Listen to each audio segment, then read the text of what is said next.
Students, हमने charge के बारे में पढ़ा था। तो आप लोगों को पता है कि कोई भी बॉडी जो होती है उसमें चार्ज कैसे आता है।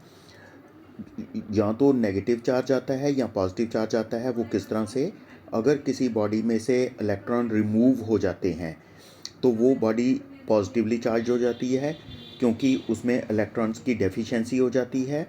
तो उसका नेट चार्ज जो है वो पॉजिटिव बन जाता है। जबकि अगर कोई बॉडी इलेक्ट्रॉन्स को गेन कर लेती है कहीं से, तो उस केस में उसका चार्ज नेगेटिव हो जाता है। तो बेसिकली इलेक्ट्रॉन्स की ट्रांसफ़र से, अगर इलेक्ट्रॉन एक बॉडी से दूसरी बॉडी में चले जाते हैं या किसी बॉडी में इलेक्ट्रॉन आ जाते हैं या किसी से रिमूव होते हैं, तो उस तरीके से चार्ज जो है बॉडी का बन जाता है। तो अब ऐसा है कि जो हमने देखा था कि चार्ज करने के, बॉडी को चार्ज करने के कौन कौन से तरीके हैं। एक हमने तरीका देखा था बाई कंडक्शन, एक हमने देखा था बाई इंडक्शन, इलेक्ट्रोस्टैटिक इंडक्शन, एक तरीका हमने देखा था by applying the electric field, और एक हमने देखा था कि फ्रिक्शन का मेथड, कि जब हम दो बॉडीज़ को आपस में रब करते हैं तो उस वक़्त उनमें चार्ज जो है वो एक बॉडी में पॉजिटिव आ जाता है, एक में नेगेटिव आ जाता है। तो अब हमने क्वांटाइजेशन ऑफ चार्ज भी पढ़ा था। क्वांटाइजेशन ऑफ चार्ज में हमने ये देखा था कि जो चार्ज होता है किसी भी बॉडी का, वो किसके बराबर होता है, Q is always equal to plus minus n e. तो यहाँ पर Q जो है वो बॉडी में चार्ज आ जाता है, तो पॉजिटिव या नेगेटिव। तो N जो है वो है नंबर ऑफ इलेक्ट्रॉन्स जो कि एक बॉडी से दूसरी बॉडी में गए। तो E जो है that is the charge of an electron. तो अब इसी फार्मूले के बेस पर हम कुछ न्यूमेरिकल्स कर लेते हैं। तो हमारा पहला न्यूमेरिकल जो है वो ये है, if 10⁻⁹ electrons move out of a body to another body every second, how much time is required to get a total charge of 1 coulomb on the other body. तो अगर 10⁻⁹ इलेक्ट्रॉन्स ट्रांसफ़र होते हैं, किसी बॉडी में से निकलते हैं, दूसरी बॉडी में चले जाते हैं, तो इसका कितना कितनी देर में होते हैं, 1 सेकंड में। तो इसको कितना टाइम लगेगा 1 कूलम चार्ज गेन करने के लिए, ताकि उसका चार्ज 1 कूलम हो जाए। तो इसके लिए जैसा आप लोगों को पता है कि हमें बताया हुआ है चार्ज, पहले हम इलेक्ट्रॉन्स के बारे में लिख लेते हैं, कितने इलेक्ट्रॉन मूव कर रहे हैं, ये इसका सॉल्यूशन हम कर रहे हैं। Number of electrons moving out पर सेकेंड, 1 सेकंड में कितने इलेक्ट्रॉन जो हैं वो बाहर जा रहे हैं। ये हमने देखा कि ये हैं 10⁻⁹ इलेक्ट्रॉन्स। इतने इलेक्ट्रॉन जो हैं वो बाहर जा रहे हैं। तो आप लोगों को पता है कि एक इलेक्ट्रॉन का चार्ज कितना होता है, 1.6 इंटू 10⁻⁻19 कूलम। तो इसका मतलब कितना चार्ज जा रहा है 1 सेकंड में बाहर। चार्ज मूविंग आउट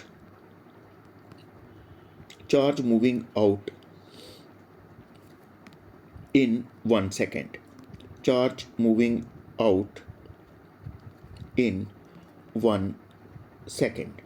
तो 1 सेकंड में हम देखेंगे कितना चार्ज जा रहा है। 10⁻⁹ टोटल इलेक्ट्रॉन थे, तो एक इलेक्ट्रॉन का चार्ज होता है 1.6 इंटू 10⁻⁻19 कूलम। तो इतना चार्ज हो जाएगा। तो अगर हम इसको कैलकुलेट करें तो ये बन जाएगा 1.6 इंटू 10⁻⁻10 कूलम।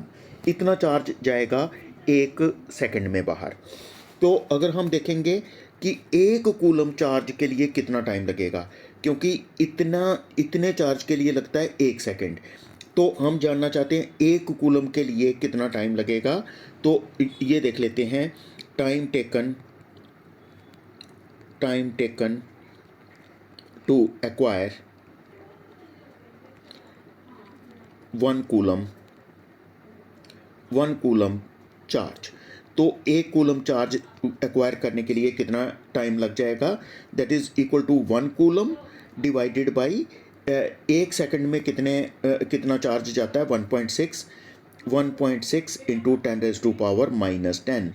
तो ये किसके बराबर हो जाएगा, इतने सेकंड हो जाएंगे, this will be in seconds, इतने सेकंड हो जाएंगे। तो अगर हम इसको कैलकुलेट करें तो ये बन जाता है 6.25 इंटू 10⁻⁹। तो ये हमारे पास वैल्यू बन जाती है, इतने सेकंड बन जाते हैं। तो अगर इतने सेकंड्स को हम चेंज करना चाहें किस में, हम इसको डेज में या फिर हम इसको ईयर्स में चेंज कर लेते हैं। ये किसके बराबर होगा, 6.25 इंटू 10⁻⁹, ये तो सेकंड था। अगर हम इसको 60 से डिवाइड करेंगे तो बन जाएगा मिनट, फिर से 60 से करेंगे तो आवर्स, तो सीधा 3600 से कर लेते हैं, ये बन गए आवर्स। तो अब 24 से डिवाइड करते हैं तो बन गए डेज, और अगर 365 से और डिवाइड कर लें तो हमारे पास बन जाएंगे ईयर्स। तो अगर हम इसको कैलकुलेट करें तो ये तकरीबन आ जाता है आपका 198 ईयर्स। तो इतना टाइम लग जाएगा। अगर 10⁻⁹ इलेक्ट्रॉन्स निकल रहे हैं किसी बॉडी से बाहर, तो उसको 198 ईयर्स लग जाएंगे एक कूलम चार्ज एक्वायर करने के लिए। तो इससे हमें ये अंदाज़ा होता है कि जो 1 कूलम चार्ज है वो काफ़ी बड़ा चार्ज है, प्रैक्टिकल पर्पस के लिए ये काफ़ी बड़ा चार्ज माना जाता है। तो ये 198 ईयर्स, या जिसको आप तकरीबन 200 ईयर्स कह सकते हो, तो तकरीबन 200 साल के करीब करीब उसको लग जाएगा एक कूलम चार्ज गेन करने के लिए, अगर उसमें से 10⁻⁹ इलेक्ट्रॉन्स पर सेकंड निकल रहे हैं। उसके बाद हम एक दूसरा न्यूमेरिकल करते हैं, ये भी आपका एनसीईआरटी का न्यूमेरिकल है। तो how much positive and negative charge is there in a cup of water. तो किसी कप ऑफ वाटर में कितना पॉजिटिव या नेगेटिव चार्ज होता है, ये बात हम देखेंगे। तो पहले तो हम ये सपोज कर लेते हैं कि जो कप ऑफ वाटर है उसमें वाटर होता कितना है। तो तकरीबन अंदाज़ा लगाया जाता है कि 250 ग्राम वाटर होता है। तो इसका अगर हम सॉल्यूशन करें, let water in 1 cup is equal to, suppose कर लीजिए 250 ग्राम के बराबर आ जाता है। तो उसके बाद आपको ये भी पता है कि जो मॉलिक्यूलर मास है वाटर का वो किसके बराबर है, मॉलिक्यूलर मास ऑफ वाटर, ये किसके बराबर है, दैट इज़ इक्वल टू 18 ग्राम के बराबर होता है। तो आपको पता है कि जितना किसी चीज़ का मॉलिक्यूलर मास होता है तो उसमें कितने नंबर ऑफ एटम्स या मॉलिक्यूल्स होते हैं, जितना कि एवोगैड्रोस नंबर होता है, यानी 6.02 इंटू 10⁻23। तो मतलब 18 ग्राम वाटर में कितने मॉलिक्यूल होते हैं, 6.02 इंटू 10⁻23। तो इसका मतलब ये है कि जो हमारे पास 250 ग्राम वाटर है उसमें कितने मॉलिक्यूल्स होंगे। तो हम देखते हैं number of molecules in 1 cup of water. तो कितने मॉलिक्यूल्स उसमें हमारे पास हो जाएंगे, that will be equal to 250 divided by 18। तो इसको मल्टीप्लाई किससे करेंगे, 6.02 इंटू 10⁻23, इतने हो जाएंगे। तो अगर हम देखेंगे कि इसमें चार्ज कितना होगा, क्योंकि इतने मॉलिक्यूल्स हैं, तो आपको पता है कि वाटर के एक मॉलिक्यूल में कितने इलेक्ट्रॉन या कितने प्रोटॉन होते हैं। तो आपको पता है कि वाटर जो है उसमें हो जाएगा H2O। तो इसमें हाइड्रोजन के 2 एटम आते हैं और ऑक्सीजन का 1 एटम आता है। ऑक्सीजन का जो एटॉमिक नंबर है वो 8 होता है और हाइड्रोजन का 1 होता है। तो इसका मतलब कितने हो जाएंगे, 8 और 2 हो जाएंगे 10 के बराबर। तो इसमें 10, एक मॉलिक्यूल में 10 इलेक्ट्रॉन या 10 प्रोटॉन होंगे। तो इसका मतलब charge in 1 cup of water, तो ये कौन सा चार्ज हम कह रहे हैं, दिस इज़ पॉजिटिव और नेगेटिव। ये पॉजिटिव या नेगेटिव, अगर हम इलेक्ट्रॉन्स को काउंट करेंगे तो नेगेटिव, अगर प्रोटॉन्स को देखेंगे तो पॉजिटिव। तो उसमें कितना पॉजिटिव या नेगेटिव चार्ज है, तो that will be equal to, हमारे पास कितने मॉलिक्यूल्स कितने थे, 250 divided by 18 multiplied by 6.02 into 10⁻23, इतने हमारे पास मॉलिक्यूल थे, तो हर एक मॉलिक्यूल में 10 इलेक्ट्रॉन हैं या 10 प्रोटॉन हैं, और हर एक इलेक्ट्रॉन या प्रोटॉन का चार्ज जो है वो 1.62 इंटू 10⁻⁻⁻19 जो है होता है। तो अगर हम इसको कैलकुलेट कर लेंगे तो हमारे पास जो चार्ज बन जाएगा that will be equal to 1.34 into 10⁻7 coulomb. तो इस तरह से हमें एक अंदाज़ा लगाने में मिला कि एक कप ऑफ वाटर जो है उसमें तकरीबन इतने इतना पॉजिटिव या नेगेटिव चार्ज होता है। अगर हम प्रोटॉन्स का चार्ज देखेंगे तो इतना पॉजिटिव, अगर हम इलेक्ट्रॉन्स का चार्ज देखेंगे तो इतना नेगेटिव हो जाएगा। तो इस तरीके से ये हमने चार्ज को कैलकुलेट किया। उसके बाद हम नेक्स्ट न्यूमेरिकल करते हैं। When a glass rod is rubbed with A silk cloth, charges appear on both. A similar phenomena is observed with many other pairs of bodies. Explain how this observation is consistent with the law of conservation of charge. तो इसमें कहने का मतलब ये है कि अगर हम एक ग्लास रॉड को सिल्क के साथ रब करते हैं तो दोनों में चार्जेस आ जाते हैं, यानी ग्लास रॉड में भी और सिल्क में भी दोनों में चार्जेस आ जाते हैं। तो ये जो चार्जेस आ जाते हैं, तो इसी तरह का फिनोमिना और भी कई चीज़ों में देखा जाता है। जैसे आपने पढ़ा है एबोनाइट रॉड को अगर कैट स्किन से रब करते हैं तब भी दोनों में चार्जेस आ जाते हैं, और कई पेयर्स ऐसे बनते हैं कि जब हम उनको आपस में रब करते हैं तो उनमें चार्जेस आ जाते हैं। तो हमसे पूछा गया है explain how this observation is consistent with the law of conservation of energy charge. तो ये law of conservation of charge को किस तरह से ओबे करती है। तो इसमें देखिए हम ये कह सकते हैं अगर हम इसका सॉल्यूशन करेंगे, अगर हम इसका सॉल्यूशन करें तो इस तरीके से आ जाएगा। इसमें ऐसा है कि when glass rod is rubbed with silk, then the glass rod loses electrons, whereas the silk gains the electrons. With the result,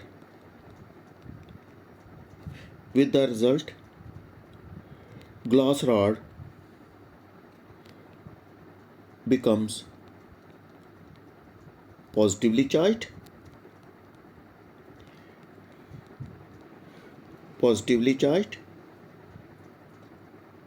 and silk becomes negatively charged.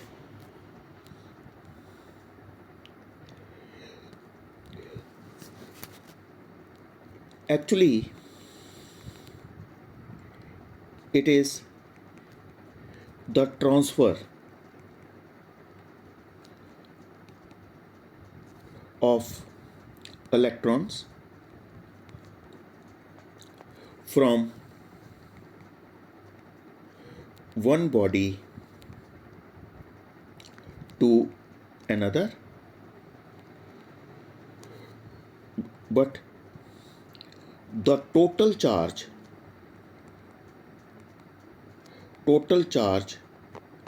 of both the bodies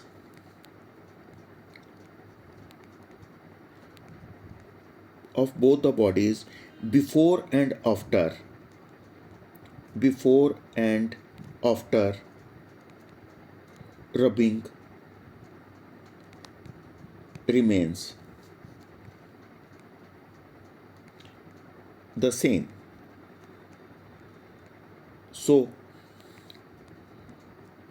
it is in accordance with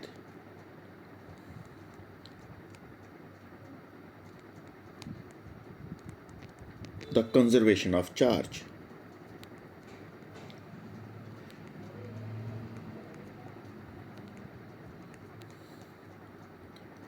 तो students, जैसे मैंने बताया कि इसमें क्या होता है, अगर हमने दो चीज़ों को आपस में रब किया, जैसे कि एग्जांपल के तौर पर हमने ग्लास रॉड को रब कर दिया सिल्क के साथ, तो उस केस में क्या होता है कि ग्लास रॉड इलेक्ट्रॉन लूज़ करती है और सिल्क गेन करती है।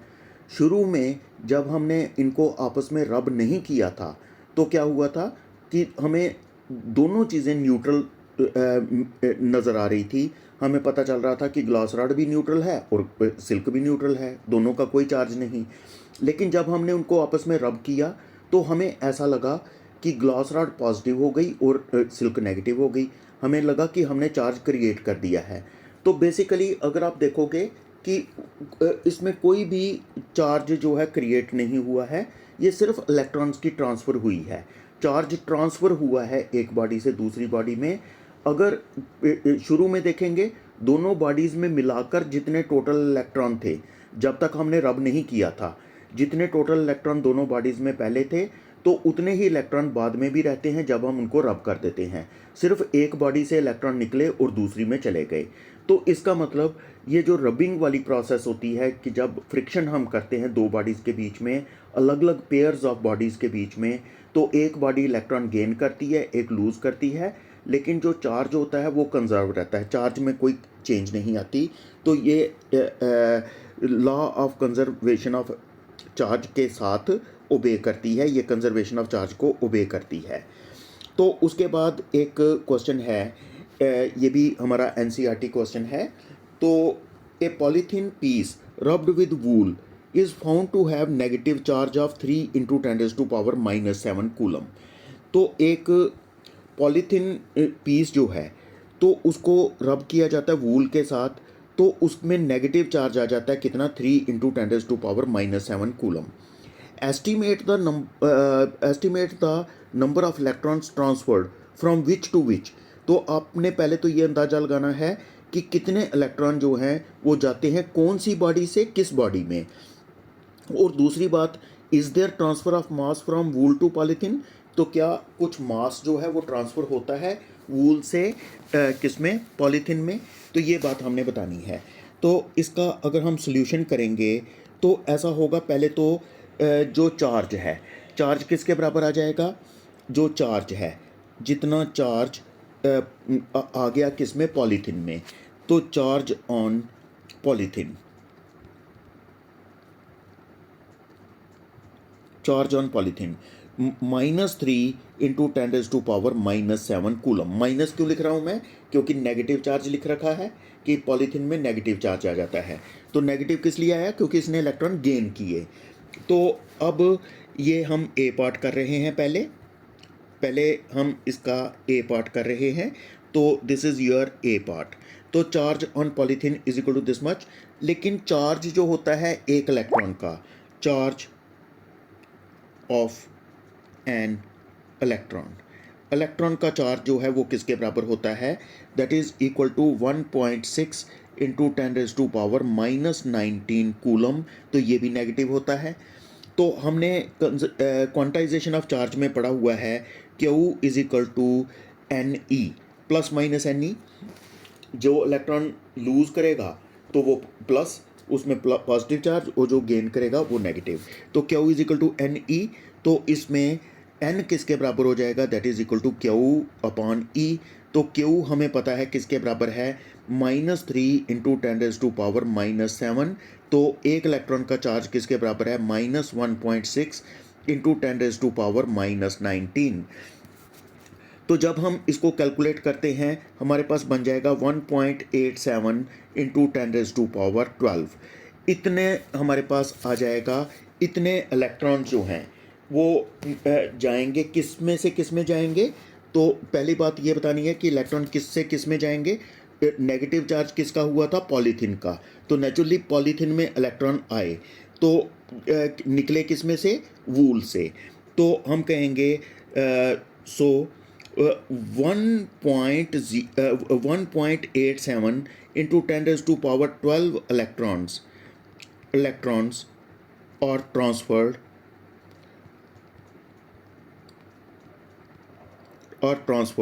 from wool to polythene. Wool to polythene. ठीक है, तो